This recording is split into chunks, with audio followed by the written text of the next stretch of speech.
Good evening and welcome to the January 16th, 2025 special meeting of the Parks and Recreation Commission. We'll call the meeting to order at 6 p.m. Would the secretary call the roll for determination of a quorum, please? Commissioner Wood is absent. Commissioner Gilliland? I'm here. Commissioner Hunneman? Here. Vice Chair Parker? Here. Chair Colopy? Here. Let the record reflect all commissioners are present with the exception of Commissioner Wood with an excused absence. Thank you. Would Paul, would you mind leading us in the pledge?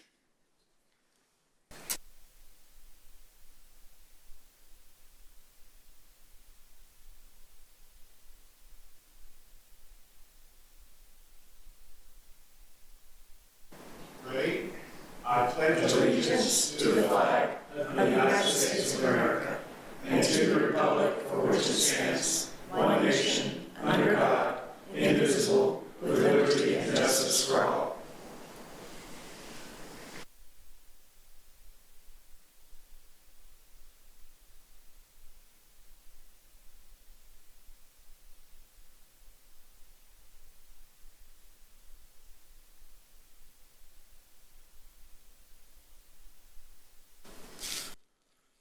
Let's move on to approval of the agenda. Commissioners, are there any changes to the agenda?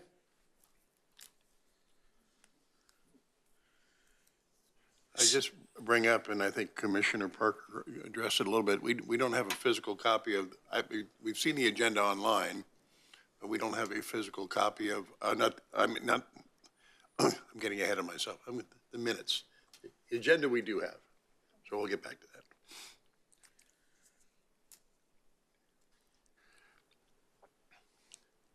I make a motion to approve the agenda. Thank you. Second. Commissioners, please, are we voting on this online? Okay.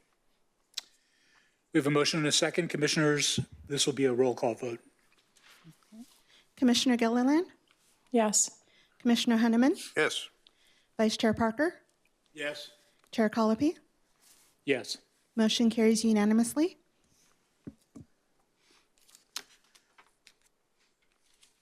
Thank you.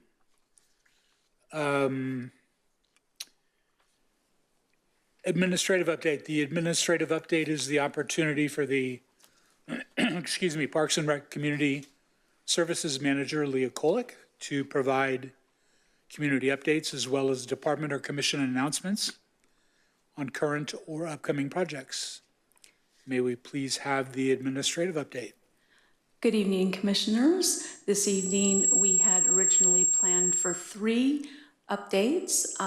If you would please excuse Recreation Supervisor Victor Patino. He had a family emergency. We will have 2 updates. First up will be Laura Frasso. She's going to go over special events. And then we'll have Jerry Copeland, and she'll be reviewing Murrieta Senior Center programming and events. Great. Laura, welcome. Thank you. Good evening. I'm here today to talk about the beginning half of 2025 as far as special events goes. Let's see. Here we go. So upcoming city special events, we have April 19th is our Extravaganza and Rec Expo. May 26th will be our Memorial Day ceremony. June 14th will be our 54th Father's Day car show, and June 28th will be our 34th birthday bash. In addition, we have 4 dates, which is every Saturday in July for our Concerts in the Park series. Those are all of like our city events. And then if we go to the next page here, these are some Town Square Park and downtown events that are not necessarily put on by our department, but are taking place in either Town Square Park or downtown. Coming up rather soon here, February 1st, we have the Taste of Soul and Black Business Expo. That previously was held at the community center. So this is the first time it's kind of outgrown the community center, so it has shifted over to Town Square Park. They have about 70 vendors at that event, so it's a better spot to have it at Town Square Park. February 15th, we're holding the hazardous household waste event here at City Hall parking lot. April 5th and 6th, we'll have the Tour de Marietta, and it is their 20th anniversary this year, so that's quite a milestone for them. April 12th will be the Firefighters Barbecue. Again, not necessarily a CSD event, but we kind of help support their event and host it at Town Square Park.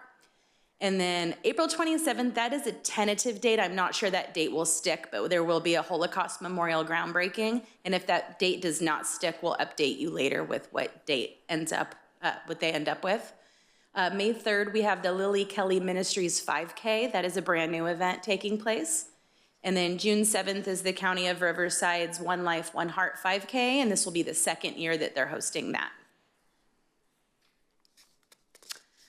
And that these dates may change as well, but the Newman Hospitality Group, they do have 2 upcoming events. Tentatively for March 29th and 30th as the Blues and Jazz Festival, and May 17th and 18th for the Old Town Music Festival. And both of those are at Town Square Park, as you guys know.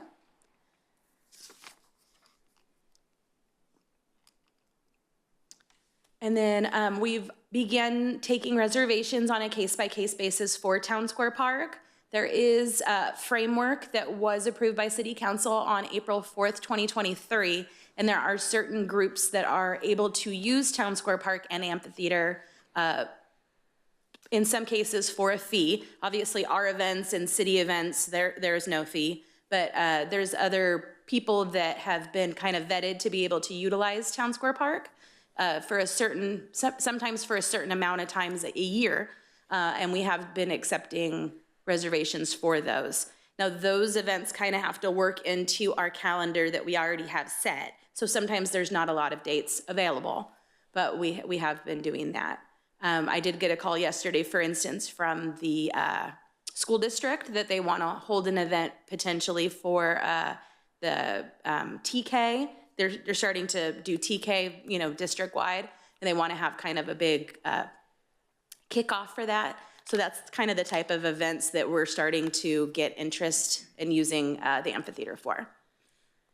I believe that was my last slide. So at this time, if you guys have any questions, I'm always up for answering those for you. Commissioner, questions? Just real quick, I think we discussed this last year or 2 years ago, the fees for nonprofits or a school district. How much are we charging a nonprofit? I didn't bring the fee schedule with me, to Okay. be honest with you. I'm sorry about that. I think there was some talk about maybe having kind of a sliding scale. There is like a this- bit of a scale, and I want to say sometimes it has to do with the date you have it. Saturdays, obviously, and Sundays are very, everyone wants those days. Right. But Sunday through Thursday, there is a reduced rate. I just don't have in front of me what those rates are. Okay, thank you. Go ahead, sir. The Newman and the programs that they're putting on, and this might not be the right time for it, but how is that going in general? Are they happy? Are we happy? Or is that something we need to discuss at another time? I don't know what type of answer to give with that. There's always growing pains with any initial event. We believe they met their first year goals, and they're working through the events for the second year. So we'll see what comes.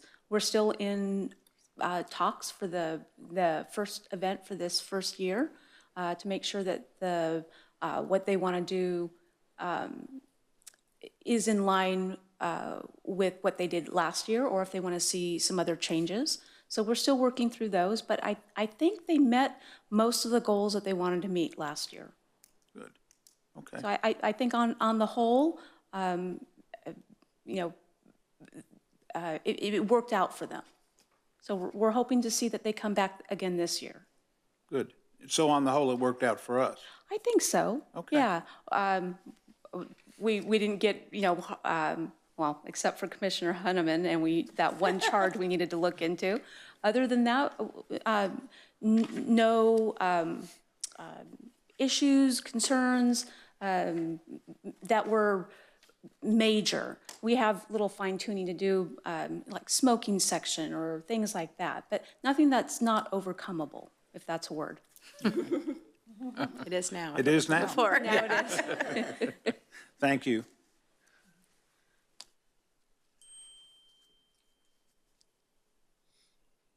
With no other questions, thank you, Laura. Thanks. Appreciate it. Move on to item number 2. Jerry? And that would be Jerry's up. Okay. So we just put together, like Laura, we just did a quick little overview of what we're going to be doing, like for special events from now until we did it through June.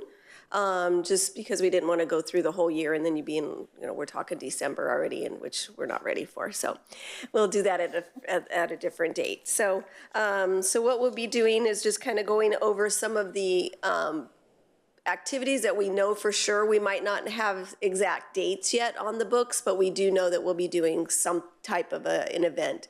What we like to do at the Senior Center is at least hold one special event for the month, whether they're just kind of little pop-up things. It's National Pie Day, and we're going to treat everybody to pie that day. So sometimes they're spur of the moment. Sometimes they are an event that they actually have to sign up for. There might be a fee attached if it's something or like catering a lunch or something like that. But on the whole, we try to do a lot of our events where they're free to the seniors, and we just want to get them engaged and to do, some fun activities through the year. So that's what we kind of try to do.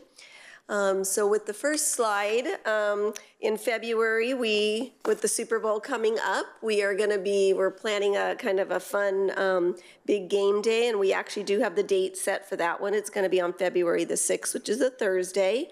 We'll be doing some refreshments. We've got some fun little football-related games that we're going to have where they can win some prizes and stuff. And then, again, it's to try to get them involved, so it'll be wear your favorite, jersey that day and get a raffle prize or a raffle ticket. And then another thing we're going to be doing in February is that we've been doing probably for the last 2 or 3 years is we've been doing, we have a really crafty part-time staff that works with us, Lynn, and she does a craft, a Valentine's card making. So she has all the supplies so they can come, they can make Valentine cards for their loved ones, or they can even make them for other seniors, and that's a time for them just to kind of gather and do that for them. And we are going to be doing that on February the 4th. So that's for February. March, we are going to be doing a St. Patrick's Day celebration. Again, it might be something as simple as wear your green and get an extra raffle ticket, and then we like to just do some type of refreshments, play some games, do some raffles. Sometimes we'll, play trivia with them also. Just kind of depends on what we kind of do each month. So obviously we'll be doing this one actually on the St. Patrick's Day. And this is ones that they wouldn't have to sign up for. And we usually do most of these around our lunch period because that's when we have a nice group of people that we get about, I would say 60 to 80 people for lunch every day. So, so this is a good time for them to kind of come and do something fun while they're visiting with friends. And then we have April.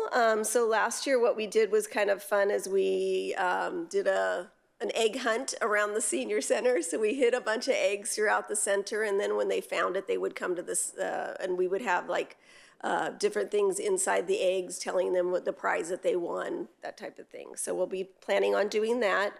And then we usually will do some type of a craft with the seniors. A lot of this stuff too, we do get sponsors. We might have somebody coming and sponsoring and taking on the craft that day, or they'll want to do the refreshments, or so we do get a lot of support within the community for different organizations that come into the center.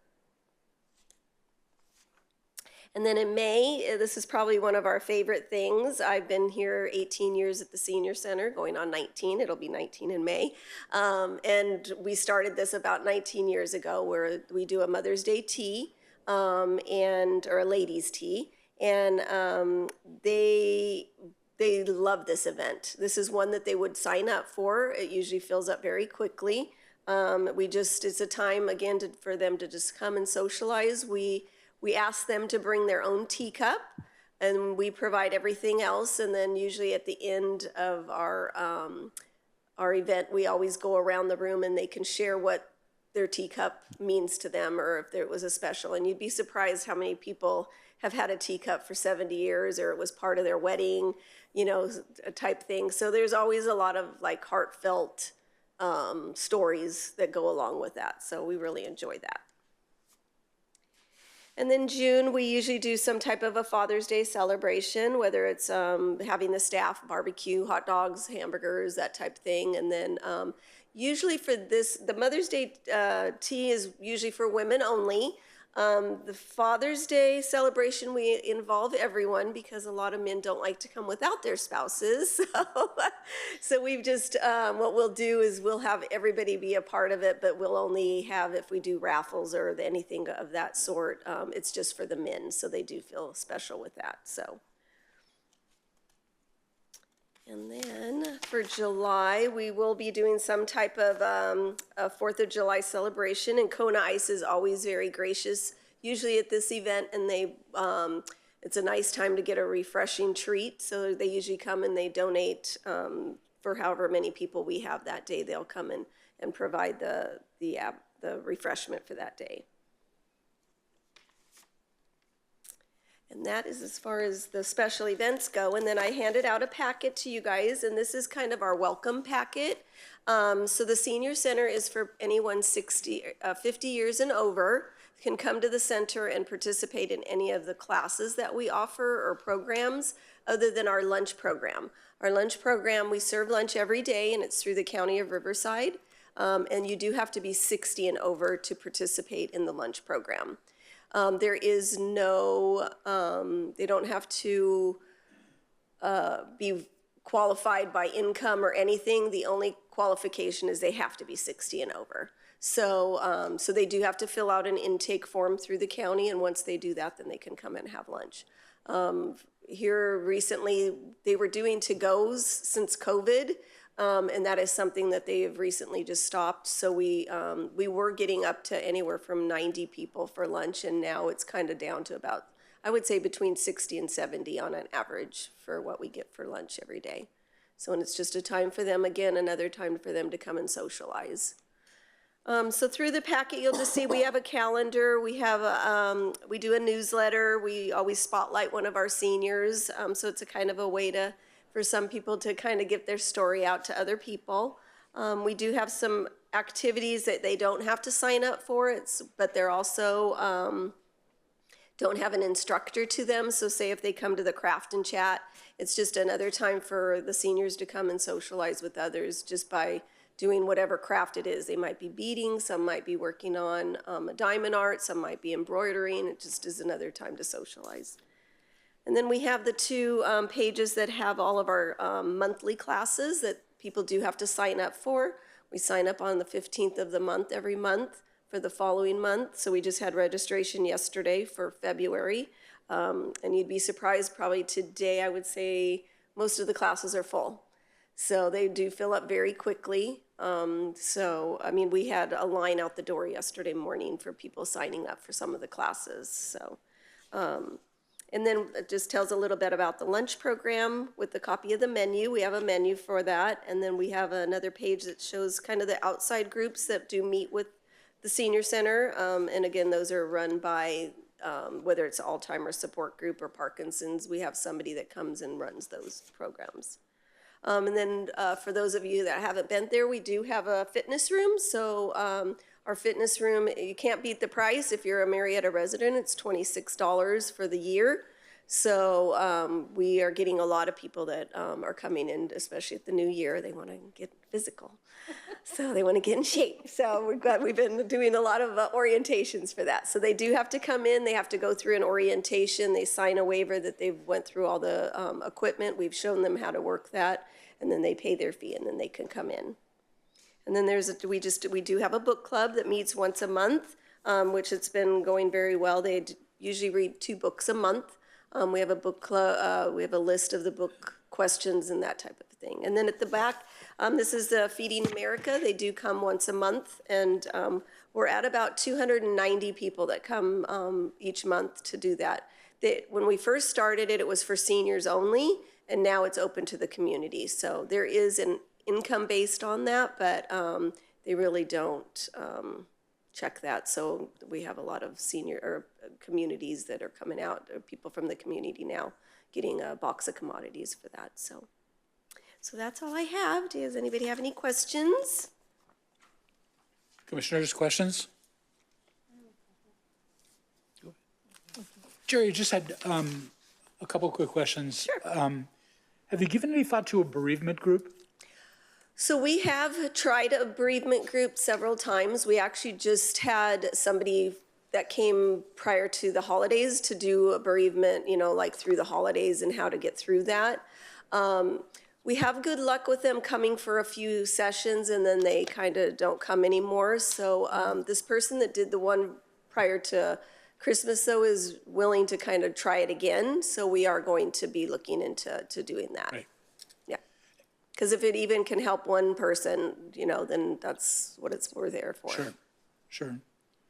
That's good to hear. The other question is relative to capacity. I mean, what is your capacity for growth? Well, if you're talking classes, there is none. Because we have an exercise group that meets Mondays and Fridays, and we take 45 people in that class. We could probably fill it with 60 to 70, but just with the way the chairs are set up, there's just no way. We are growing as far as getting more classes, but because our multipurpose room is our largest room, and it can only handle so many people, and everybody, if they start in a Zumba class in the small room, but now they have 25 people, well, there is no room to grow because our multipurpose room is very, we don't have a lot of space in there anymore because we filled it with other programs. So I would love to have another multipurpose room. Thank you. You're doing great work. So Thank you. Kudos. Thank to you. To both of you, to Laura as well. I mean, it goes without saying, the output is phenomenal. I don't know how you do it. Jerry, I had a couple really quick questions. My other hat, in my real world, makes me think of these things. Are you seeing a greater need in the senior population in general?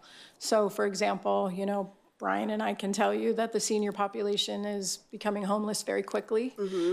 So I'm sure you're seeing it. And if so, what could we potentially ask the community to provide support to those seniors, either through the center or directly? Is there, I'm just thinking, sort of out loud, if we can prevent someone from a hardship necessarily, then it just breaks my heart to see seniors, on the street, so.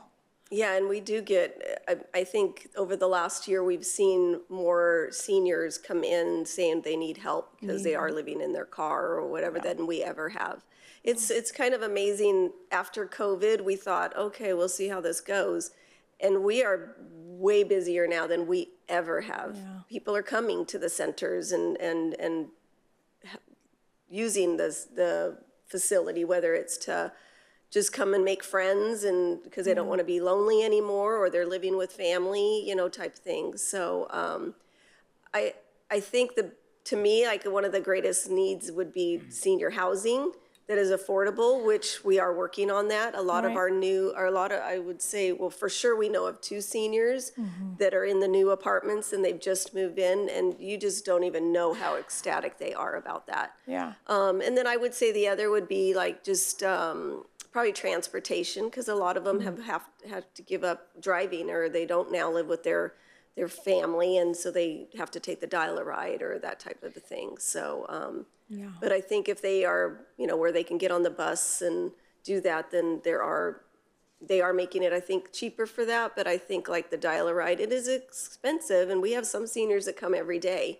And it's, I believe it's $3 a ride here and back. So, I mean, $6 a day for 5 days can add up. So that would be I just think, that's there, it's an opportunity for, whether it's a local church, a local philanthropic organization, somebody to maybe buy dial-a-ride vouchers and, give them to the senior center. Right. And then, obviously, you would know who needs them and who Yes. doesn't, because you know all of your clientele really well. So I just, some And that is thoughts. one thing that because we kind of have a list of when we have somebody wants to come in and sponsor something or do something, that is one of the things on our list. And we have had several that have bought and dial-a-ride, and then, like you said, we do know kind of those people that need it. Great. So, Well, thank you. Just one thing, and with Chris bringing up bereavement kind of brought it to mind. We've been going through some estate planning at my house, and I know that the library hosts estate planning groups every once in a while, and they're for-profit groups and everything. But I also went by the Laurel Cemetery in Murrieta, which is a separate district here in town, but they were very nice and very helpful. I was just seeking information, and I found out a lot of stuff that I didn't know about being, reserving space, or well, you can't reserve space, number one, at Laurel Cemetery. And I don't know if them being a public entity, if them doing or asking them to do a presentation from time to time at the senior center, just telling what they have available. I know they're expanding, what the costs are, and just general information. I kind of took it for granted that I knew what was going on at Laurel Cemetery. And I didn't know. Yeah. Like I said, they were wonderful. They're terrific and very helpful. But I don't know where that fits in with everything. But I think that a lot of people probably, Laurel Cemetery is kind of tucked way over there, and I bet a lot of citizens or residents don't even know about their eligibility to have that as a lasting place. But just an idea, because like I said, it was kind of eye-opening to learn the do's and don'ts over there. So. Well, we do have a lot of people that come and do talks. We used to have doc talks where a doctor would come in and talk about diabetes or different things.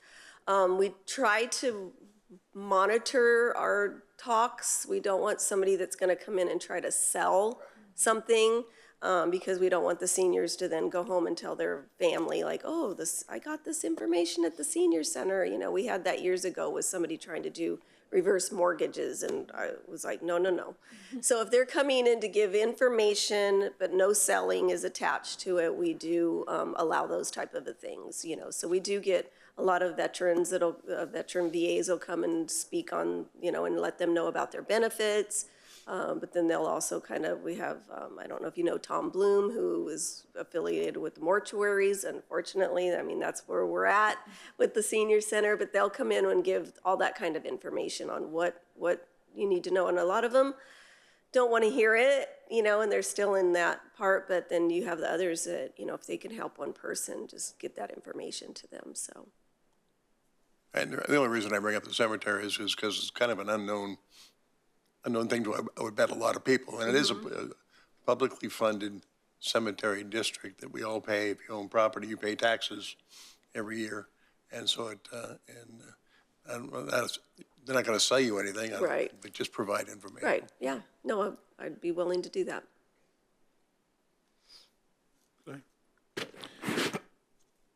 This is really fabulous. What's the lunch look like daily? I mean, what is the lunch? Well, in the packet too, you'll see a menu. So prior to COVID, they used to bring the food in trays, and they would actually serve on plates and. Oh, here you go. Yeah. But now all the food that they do bring now is all individually packaged. As far as the meal itself, they're like in aluminum tins with the lid, and then, they'll bring usually some type of a fruit. You get bread every day, milk or juice. I've never personally ate there, even though now I'm at that age where I could, but shh, don't tell anybody that. But yeah, so they, they do a really good job about, serving them and doing I mean, some will complain like, oh, we need more of this, we need more of that. But, I believe they have a dietarian person that does all that with that county, so. Yeah, it's a low salt diet, yeah.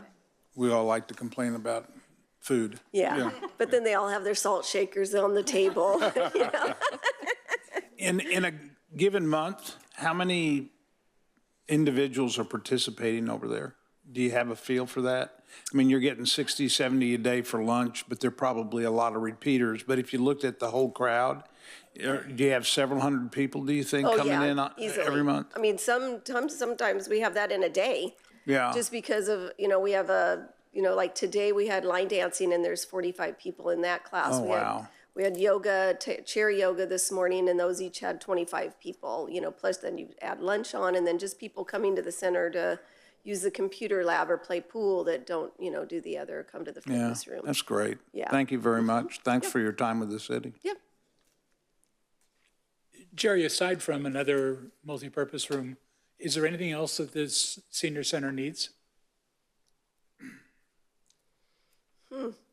Well, don't listen to the pool guys, because they'll tell you they need more pool, another room for pool tables.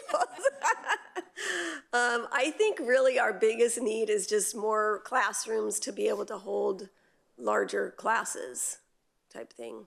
That would just, I can't really think of anything. I mean, we have a library that has books and puzzles that they can take, and we have a computer lab. We don't rent out our facility as far as for like meeting rooms or anything like that, so we wouldn't need anything like that, so. So with respect to the classes, are those capped now based on?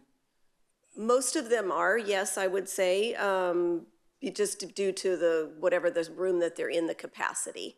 Now, whether they all fill up every month might not be. We might have a dance class that one month has 15, which is, and we let the instructor kind of say how much their cap would be too, not only just us, but we give them our like, okay, you probably could have this many in here.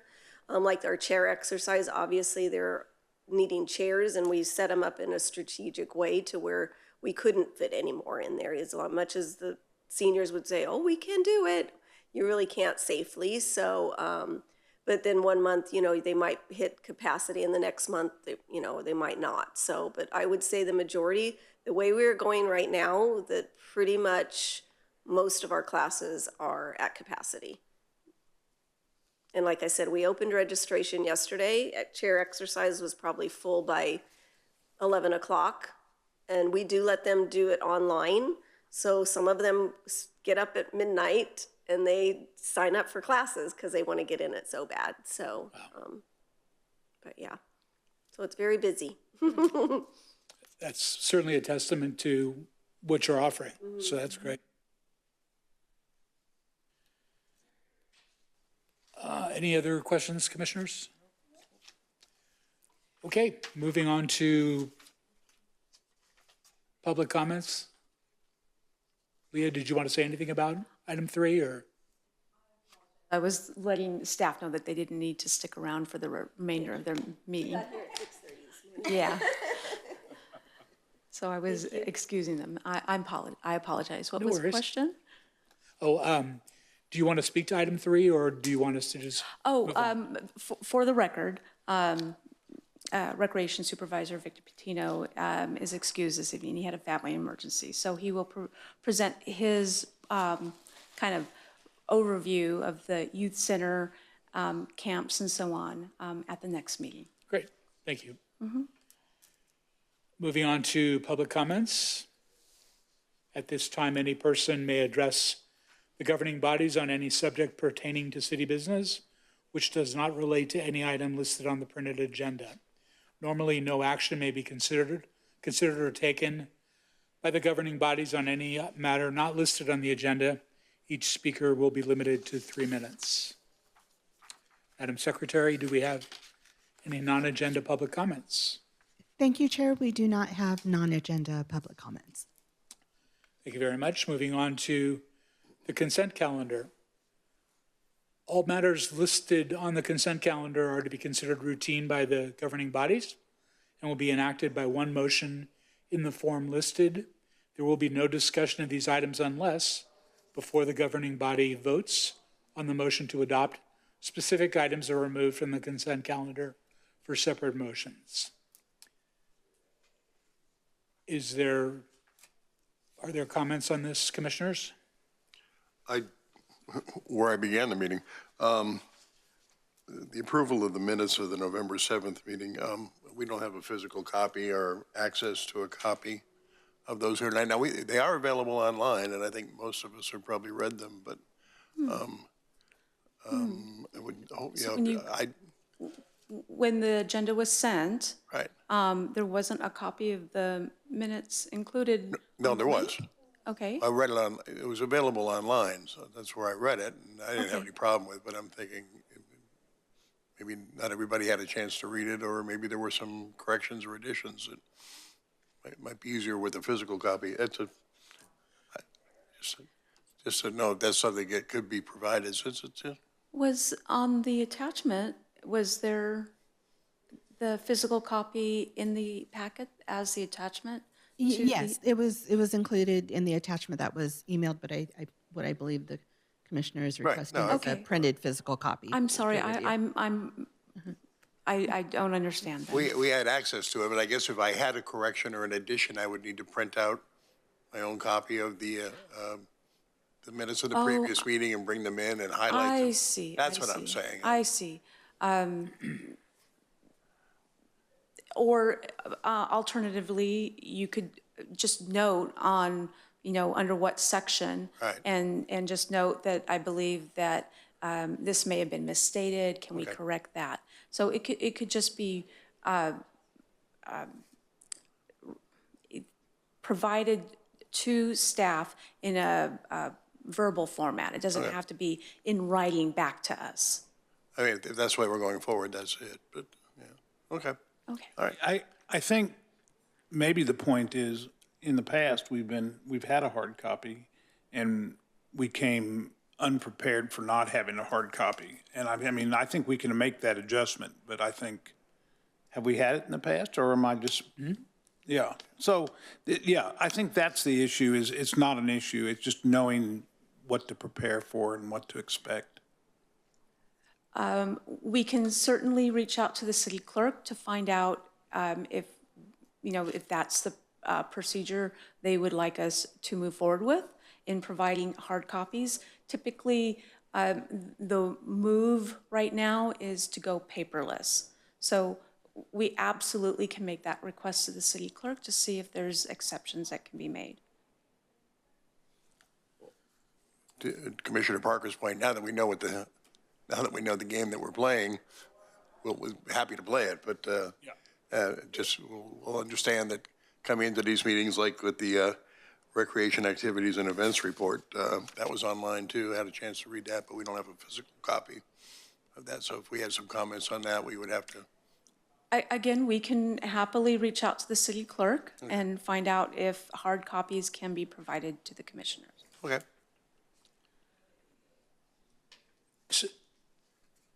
So the one, I do have a question on the minutes. Okay? There was a public comment relative to, this is the second time the gentleman has spoken before the Parks and Rec Commission on an issue with dogs and people picking up after their dogs at a park. And the way the comment is noted in the minutes, it just indicates that his issue is dogs in the park, or people walking their dogs in the park, when that really isn't the issue. The issue is, as I observed it on YouTube, on the YouTube replay, which I had to keep an eye on my colleagues here to see what they were saying. It had to do with the fact that the offending individuals were being given warnings and no citations. And basically, citations are not even in the world of consideration for that. Now, my point, if I were the gentleman that has come twice to speak before the commission on that, and I read that recap of my statement to the commission, I would say you missed the point completely. So I would just ask that that be amended to reflect what his comments were. And again, to my colleagues, if I'm misunderstood or am misstating something that he said in his public comment, let me know, or feel free to correct me. But I think the point is, what is the process for issuing a citation to a repeat offender? So in the parks and project report, there is a follow-up as to the path forward that the city is moving with. So the policy is the initial encounter is a warning, and then the second encounter is a citation. Okay, thank you. That's good to know. But I think also there was some mention of the fact that there wasn't even any recording of the individual's name or contact information. So in order to understand whether this is a first or a second offense, yeah, you'd have to know that.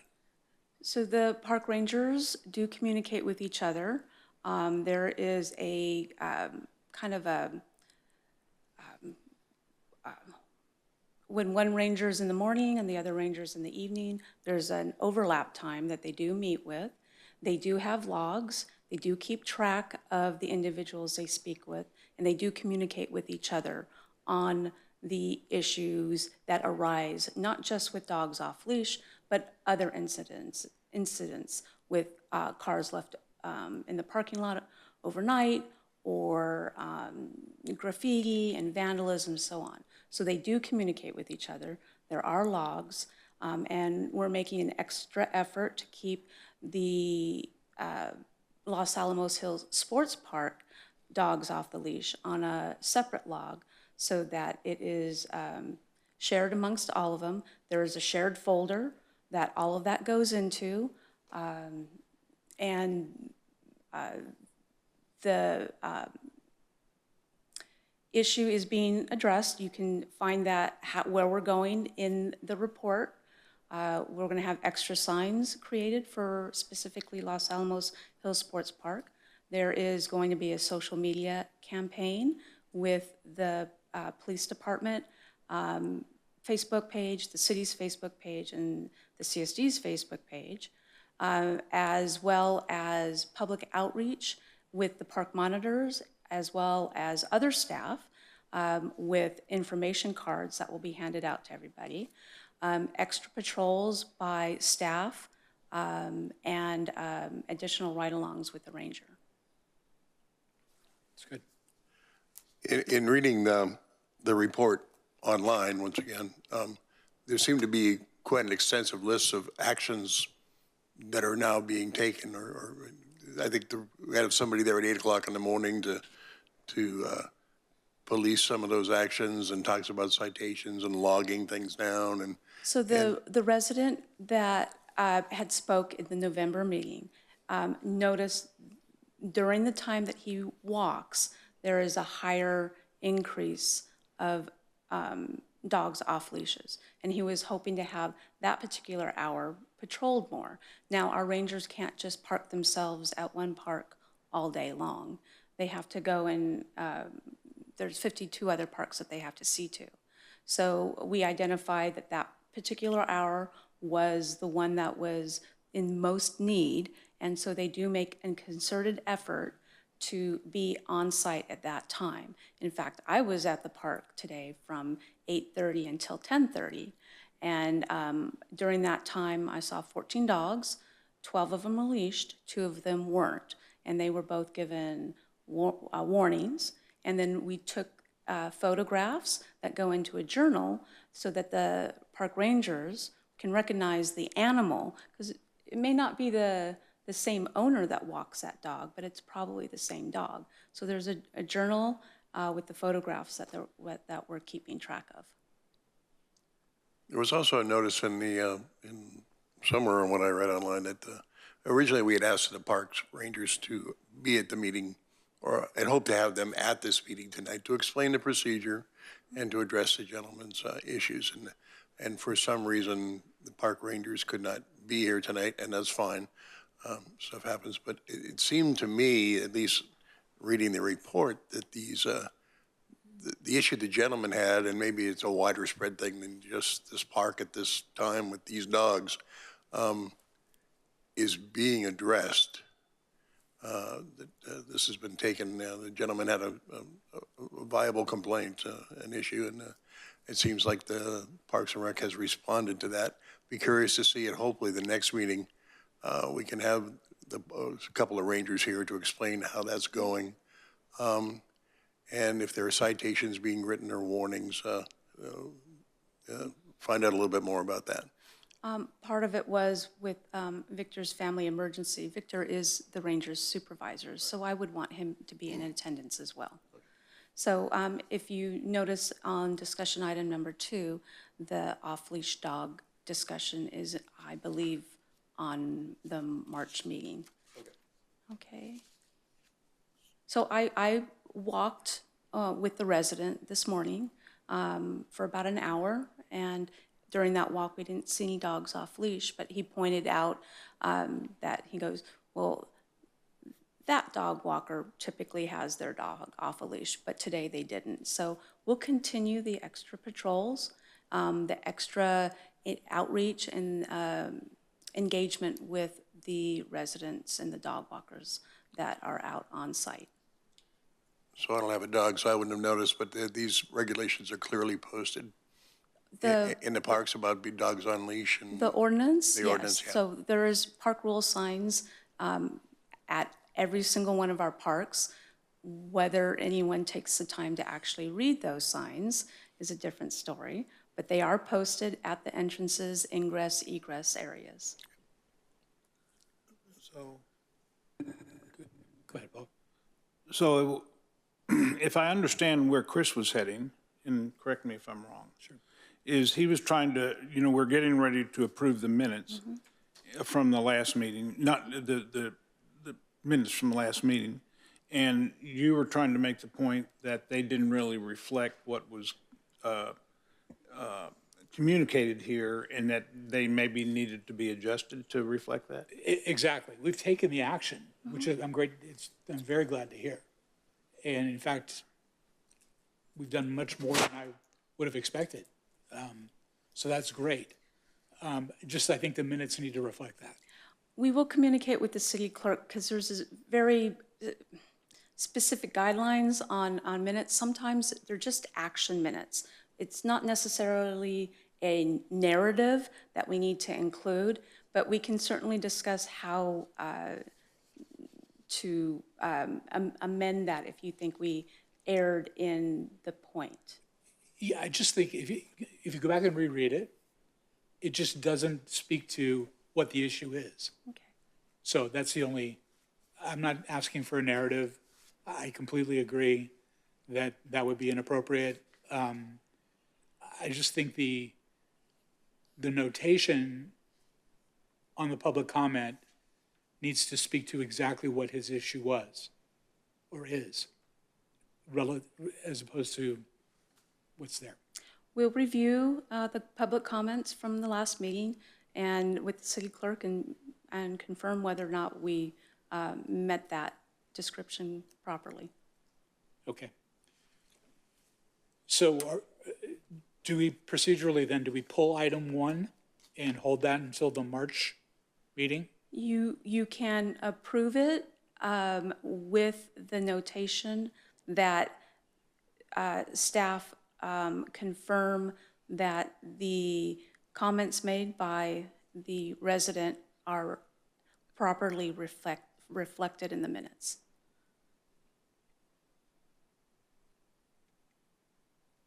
So you're giving staff direction to amend that.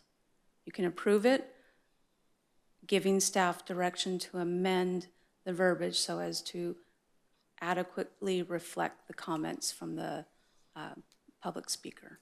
Okay.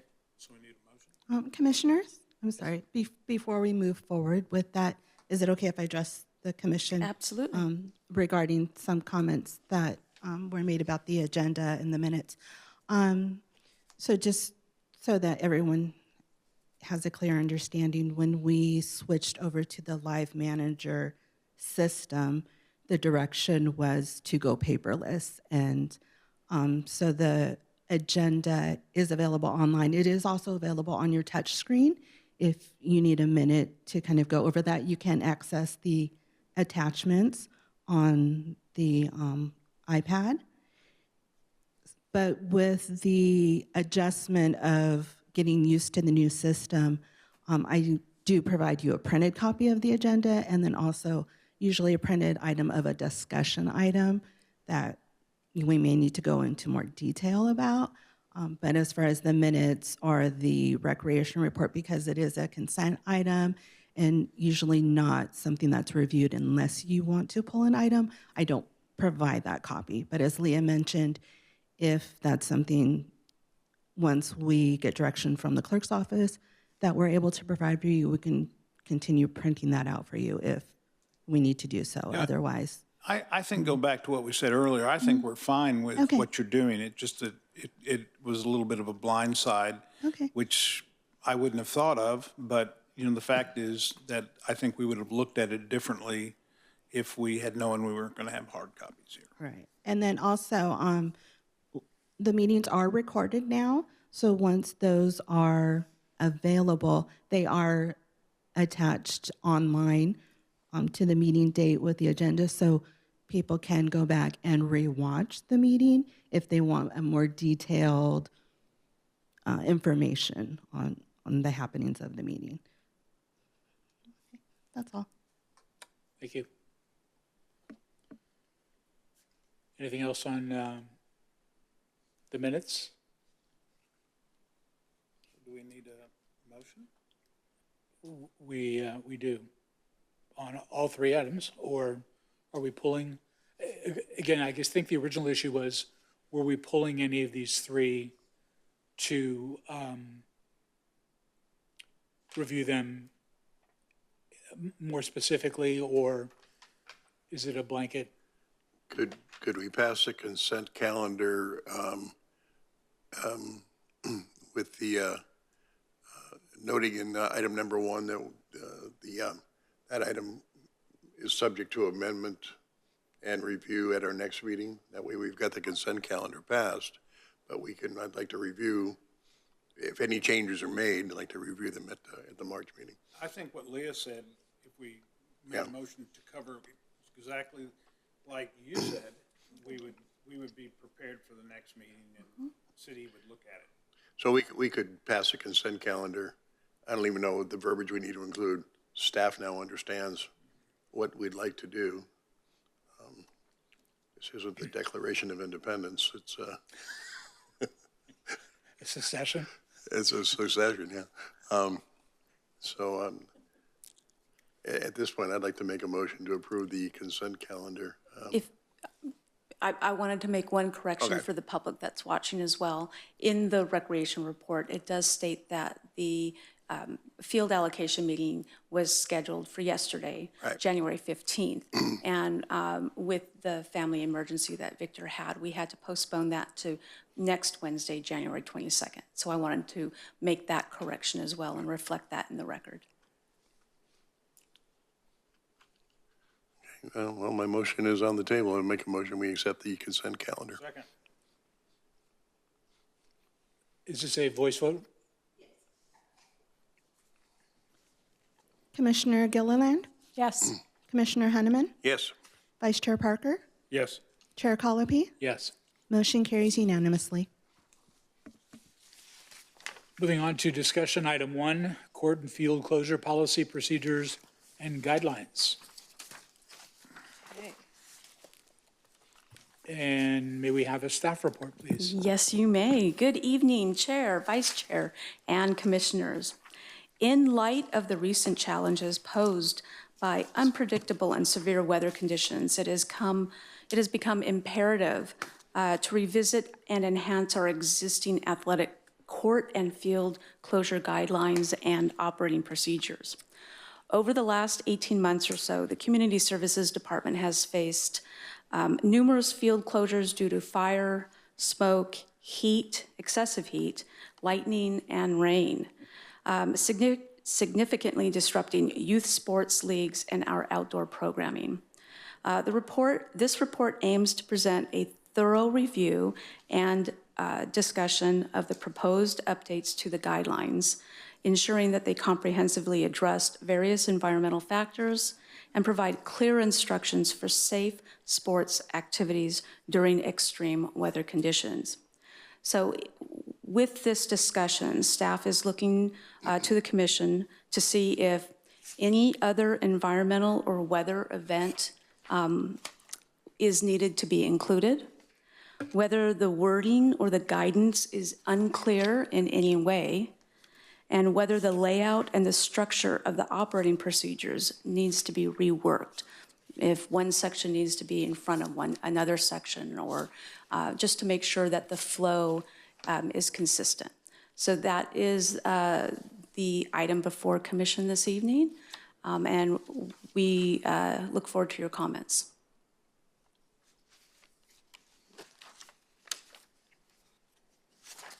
If I can ask just quickly, when these events occur, bad weather, thunderstorms, lightning, how are the parks closed? I mean, we have 52 parks.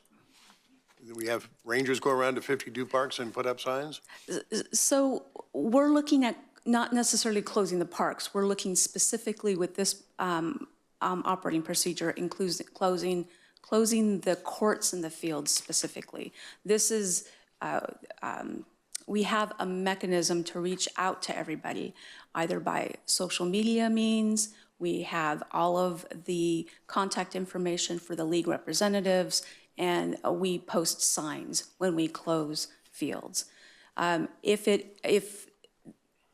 an incident occurs where a court or a field needs to be closed, and we know that it needs to be closed prior to 2 o'clock, we put that information out on social media, Instagram, Nextdoor, and Facebook.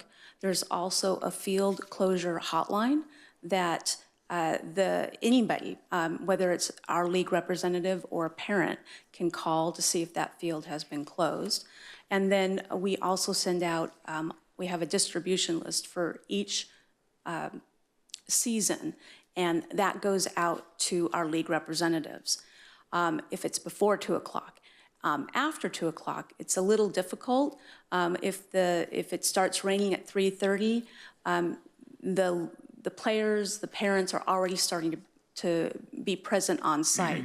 In that case, it is up to the league official, based off of this policy and these guidelines, to make sure that their players are playing on a safe field or court. And that's why we have these operating procedures, so they have some guidance in how to close those fields and courts. Okay, but what if I'm not a member of a group or an association, I'm just a dad wants to go play catch at Kellogg Sports Park? We have the signs posted Signage, okay. on the fields where it says field closed. Okay. I also noted with the weather guidelines, the cold weather index was kind of fun to read. I don't think we're going to run into a whole lot of that, but the athletic heat index guidelines, are these the same guidelines? My brother-in-law is a high school football coach around here, and they in Elsinore, and it gets too hot, and they have a meter that they have to take the temperature and the air quality and stuff to let practice go on, or games are delayed, or are we just looking at our iPhone and going, hey, it's 103 degrees? Well, they usually do have temperature gauges to gauge the ambient air temperature as well as the field temperature. So there are measures that that are recommended, that are taken before fields are closed to make sure that they follow these guidelines. That wouldn't be something the city, their Parks and Rec would go around measuring the air quality and temperature and closing down a park? I mean, or could it be? If it's warranted, if it's 115 degrees outside and we can verify that with instruments, then yeah, we will close the fields based on that, based on these guidelines. Do you have instruments? We are working towards that. We wanted to get the policy in place first. We've got baby steps here. Like I said, So I know at the schools, they have the Yeah. instruments and they have So- reporting they have to do. We'll get the policy in place first and then work towards the instrumentation. Is there an existing policy right now? This is all new. There is an existing policy that we kind of jump-started off of. It was just the rain out policy. And that was more or less one page. All that information was on our website. But because of the fires that we've had recently, because Los Alamos Hills Sports Park was actually used as a staging location for the Temprano fire many years ago, things like that, smoke, those are all contributing factors to when fields get closed. And they are happening at an increased frequency, and we need to address them so that the kids and the players on the fields and courts are safe.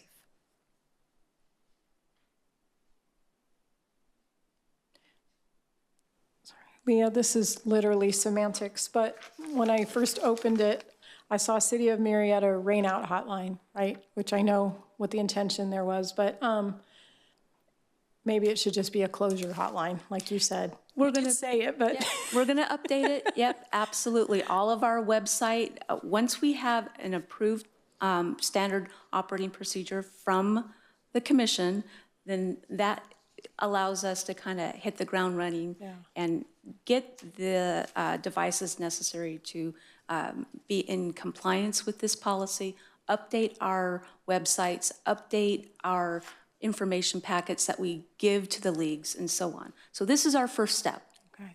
I'm just thinking of making it a general hotline, that way it doesn't matter if it's raining or fire or whatever. Yep. All of that, again, once we get the policy in place, all of that information will be updated.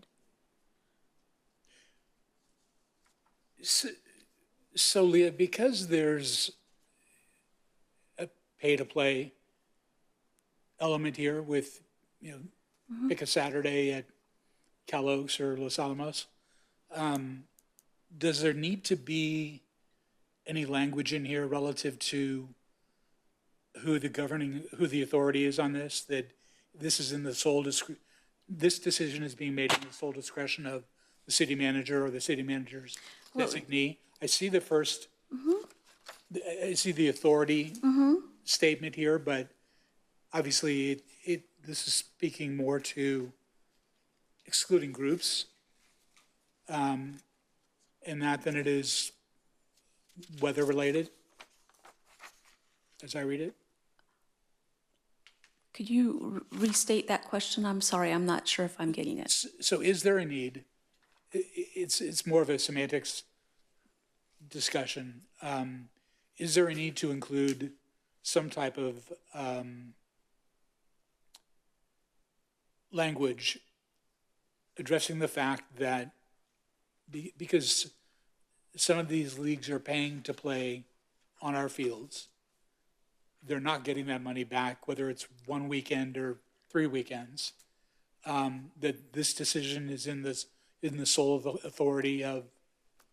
So there are make-up dates. So usually what happens is practices, games get canceled all the time throughout the season because typically of rain. So what typically happens is that particular day is canceled, or a couple days, depending on how extreme the weather event is. And then at the end of the season, there are makeup dates. most of the time, those make updates can be made. Usually, in the case of baseball, double headers, or instead of 1 or 2 games a week, there's 3 or 4 games a week. Typically, those games can be made up. Once in a while, they may lose a game or two, but when you read when a parent registers their child for any one of these youth groups, in their registration packet, it'll say that we attempt to guarantee X number of practices, X number of games, but that it's not 100% guaranteed. Got it.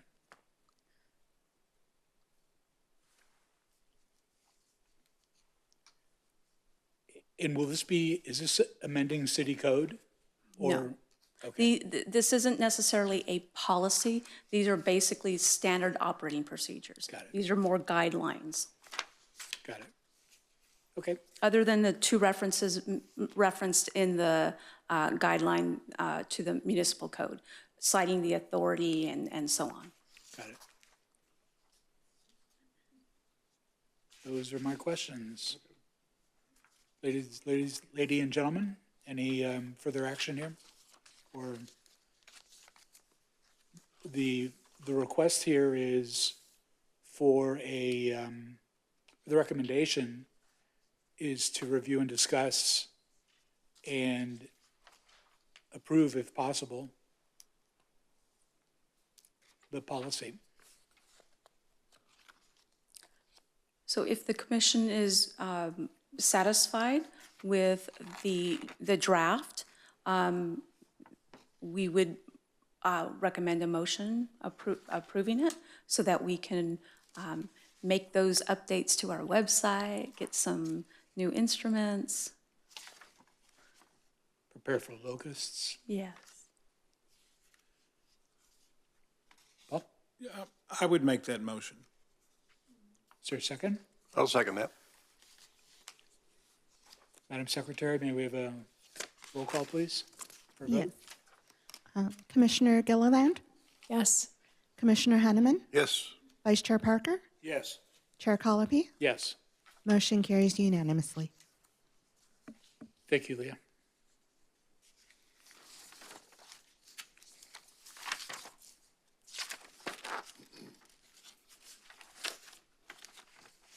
Item 2, Parks and Recreation Commission Agenda Forecast.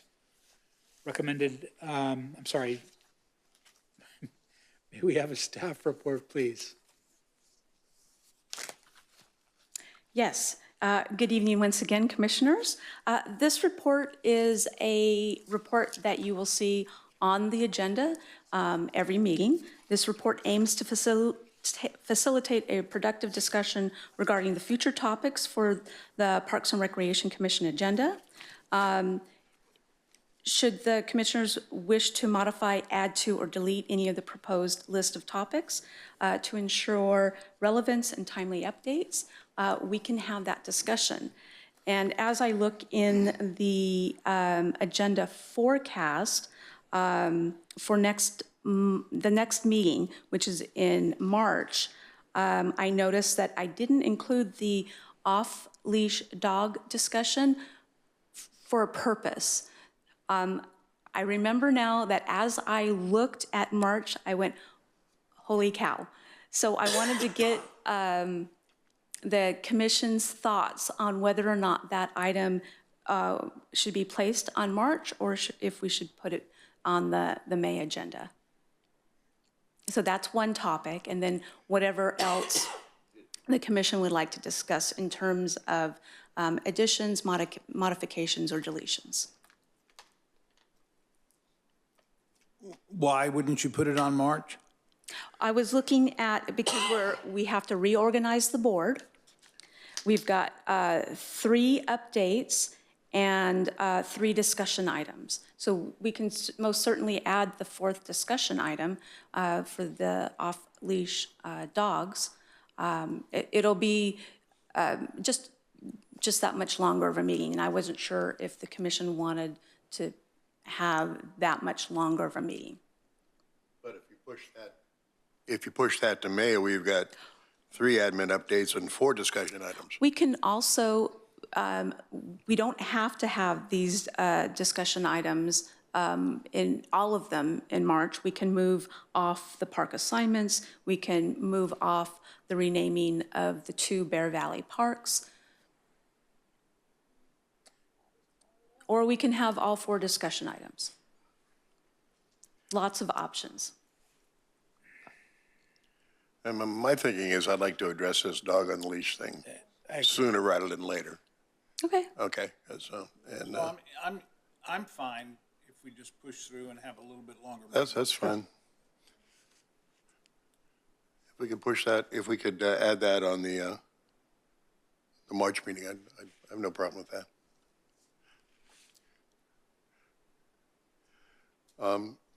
Thing I noticed on the March meeting also is the homeless update. Includes a point-in-time follow-up now. Point-in-time event is a week from today, right? Yes, it is. Yeah, a week from yesterday. Wait, the 23rd.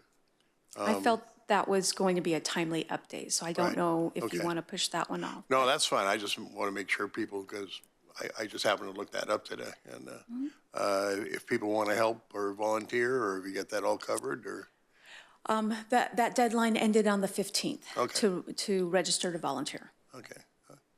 How about if registering as an observer? I don't know if, I don't know. I don't know if I have to register. I'd just like to see the process, if that's possible. Sorry, Brian. Hey, Brian thought he was going to get away. So Marietta, for its point in time, a lot of cities use county resources for point in time, allow the county to organize it. We've been doing this as well as with the city of Temecula. We've been doing this for a number of years. So city staff is the ones that actually put together the volunteers. We do all the coordination with the volunteers. If you want to come out at 5 o'clock in the morning next Wednesday, come out at 5 o'clock, meet us at the police department, and you could jump in my car. Wear some heavy clothes and nice boots. I like to hike. I will let you know by the end of the week. No problem. Okay. And anytime you want to do a ride along, we're actually doing some ride alongs with all of our department directors and their staffs, finance, our risk management department. We're bringing them all out at different times to show them what we do. And you can come out and do a ride along, and we'll let you fly a drone. I want to get in any trouble here. Pay to watch it. Yeah, I would too. Okay, so a week from the Next Wednesday. next Wednesday, Wednesday 5 morning. o'clock in the morning at MP? At the police department. Right, okay, all right, thanks. So the way we left this is we're adding the fourth discussion item to, That's the way I understand. okay, yeah, makes sense. And this is, Leah, this is really helpful to present it to us this way. I heard the commissioners talk, so Roseanne and I got together and we figured out what is the best way to communicate to you all what the future plans are, and this was what we came up with. And if it needs to be tweaked, we're open to hearing how you might want it tweaked. And if you have items for the agenda, we can discuss, and then we can figure out where on the forecast might be best to place it. I have another item I think is worthy of a discussion and some serious public information. As we get into summer, we're a summer again without the Cal Oaks pool. And there's no end in, Yeah. we don't have a pool at this point. We don't have the money to do it. And you guys, Parks and Rec did a great job last year. And I'm sure you'll do a great job again this year. The issue kind of came up too, and Lee and I discussed the restrooms at the Cal Oaks Sports Park, which are the exterior ones. There was 100 kids over there, 200, and whatever, that was trying out for Marietta Valley softball the other day. And I didn't hear from, I saw it on Facebook, that the restrooms were locked and this was a continual problem. I received a response from Leah, which was fine, but are those restrooms, I mean, what is the future of that site is what I'm asking. If we're not going to have a pool, what are we going to do with it? And I think it might be time to at least address that so that the public is aware, or maybe, maybe we can raise $13 million to build another pool. That would be great, I know. But that's what it's going to take, and if we're not going to have a pool, we're not going to have a pool. But what happens with that site, and maybe the restrooms at that site, isn't okay. Real quick, so the city council, and I don't have the date offhand, we can certainly get it to you, but it is in February, we'll be hosting a city council priorities workshop. It's open to the public. It's where they'll be talking about everything from kind of most of it will be on the CIP projects, the capital improvement projects, but there will also be some other discussion items, what we're doing with the equestrian park, and it's a citywide discussion. Members of the public are welcome to come to that one and discuss the pool. It is a CIP project. It will be done eventually. Everything right now comes down to funding and where it falls within the priorities. But at those meetings, the council members set their priorities. And last year, the pool wasn't a priority. Paving the parking lots was a priority. It was a lower priority. It was on there, but it was not a tier 1 priority. Okay. So correct. It's just kind of an honest discussion of where that's at and what the future of that facility is going forward. And I don't know if we want to discuss that, maybe, obviously after the city sets their priorities, CIP priorities, and then maybe get an update as to where that project is. You have the prerogative as the commission to put that on anytime you want in a future meeting. So if you want that on there now and you want us to put it in, we could do that. Or at a future meeting, you can ask us at the next meeting to come back with an update. I'll be willing to put it off a little bit, but summer's coming, so Sure. The questions will be up again. So, Yes. does somebody want to have any feeling on adding the pool as a discussion item sometime this year? So I want to point out just right quick that on the tentative July 3rd, which we may need to move that date. Right. But on the tentative July 3rd meeting, there will be the 2025 aquatic season update provided by Victor. So we can add it on that one if you want to keep, update with pool, update for the aquatic season, and then have another discussion about the pool or a different date. I wasn't sure if you wanted to kind of keep like topics with like topics. That might fit there, I would think, and would have somebody from staff or the city admin explain, Give us a primer on where we're at. where we're at. Because people want to go, when's the pool going to open? I get that all the time. What's up with the pool? Does it make sense for us as a commission to designate or ask for a volunteer to commit to attending the council workshop so the council understands the commission's position on the pool or a pool? I certainly don't want to, tell you what to do, but any information is good to have. So if you would like to attend, one and all, by all means, you could hear it straight at that time instead of being kind of funneled through us. Could we designate a member of our committee to represent the views of the committee? Sure. So You could do we're that, and speaking then- with one Kind of my voice? point, yeah. Yeah, and then have that particular commission member report out as part of this update Right. to the rest of the commission. What was the date again? I just looked it up on my calendar. It is going to be Monday, February 10th, starting at 8 a.m. That's what we have right now. We'll update you if there's any changes either right here in this council chambers, correct? Yeah. So what I can do is send the commission like a meeting invite, so it's on your calendar. And then that way you can be reminded of it and it'll be on your calendar.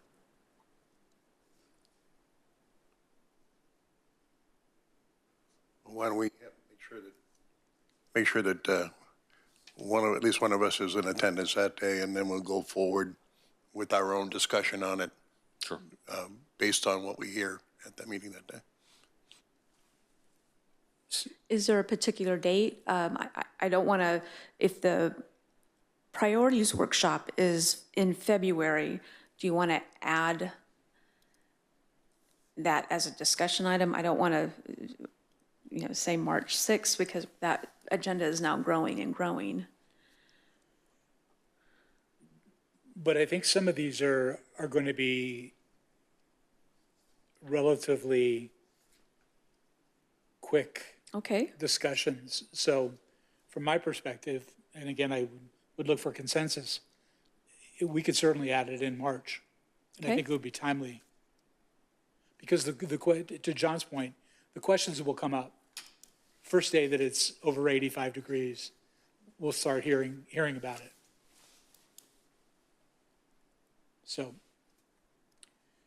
do you want it as a discussion or do you want it as an update? Because all we're going to be able to do is provide the information from council and make that as part of the record for the commission meeting. I mean, we really don't have a choice there. That's all we can ask for, right? Yeah. Yeah.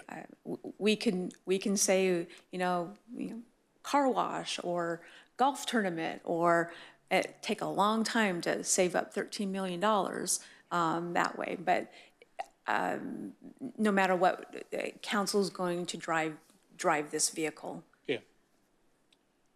So I'm hearing under kind of like an update, under the update section versus the discussion section. Yeah. Okay. Agreed? I don't want. Yeah, that's good. That's good. Leah, what are the colors on here? Oh, okay. So the way the colors work is they're shaded. So for example, in looking at the January meeting, the light orange is updates, the darker orange are discussion. And then looking at the March, the very light blue has to be a ministerial type process, which is the reorganization of the board. And then the little bit darker blue is update, and then the darker yet still blue is discussion. Got it. Does that help? Oh, it does. Okay. I like color, and seeing the shades helps me distinguish, okay, there's my updates and those are my discussions at a glance. Got it. Thank you. And we'll be having a fundraiser for funding for ink for our computers at home too. Any other topics the commission would like to see placed on a future agenda?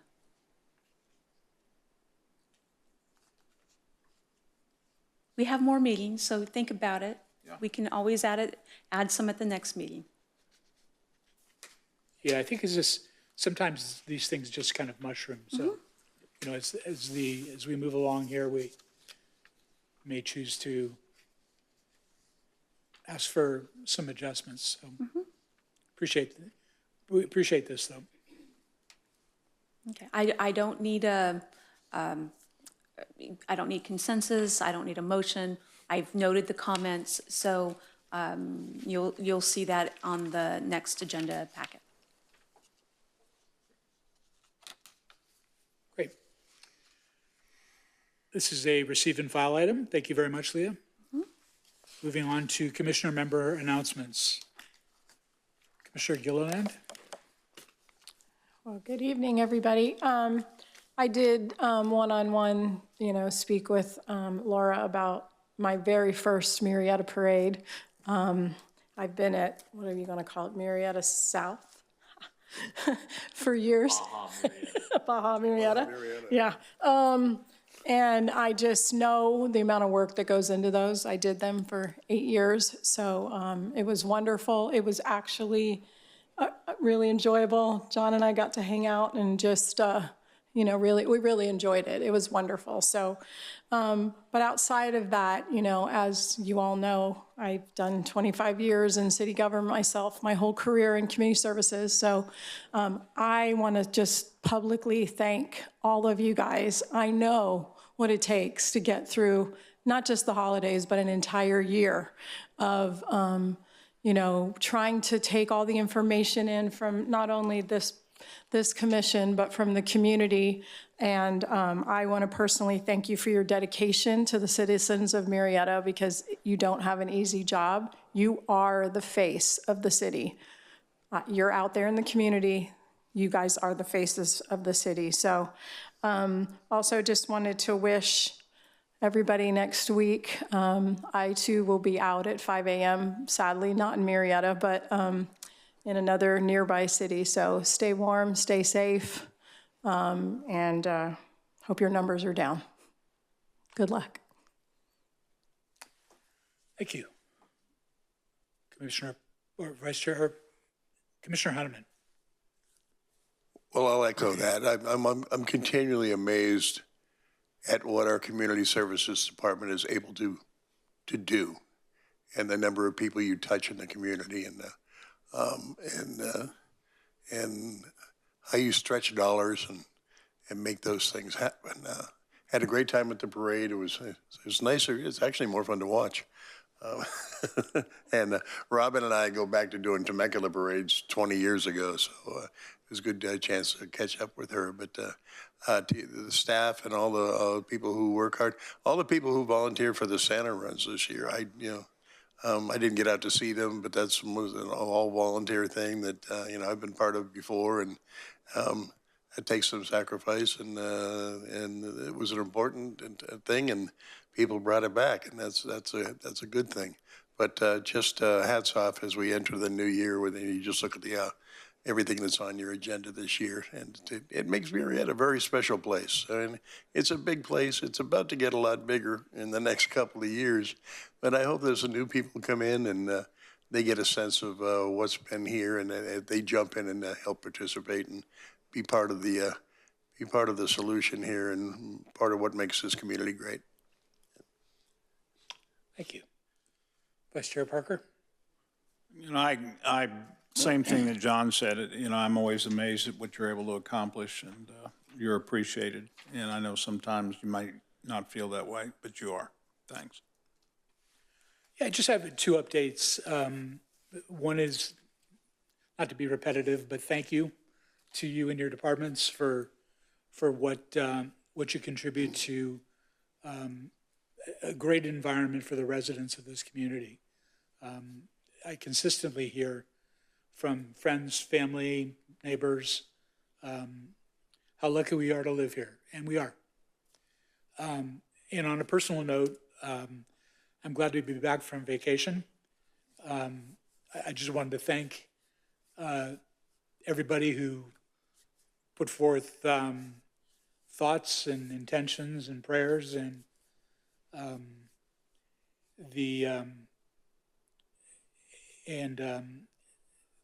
thankfully the road was shorter. The road to recovery was shorter than I thought it would be initially, which is a good thing. Particularly if you ask my wife, who has been a heroine throughout this entire thing, and I've been a big pain in her backside. So it's anyway, I do want to thank all of you for, as you've reached out individually, or and thank the city for the card and the warm thoughts. It's very much appreciated. So with that, no further business, no further announcements. The meeting is now adjourned at 7:29.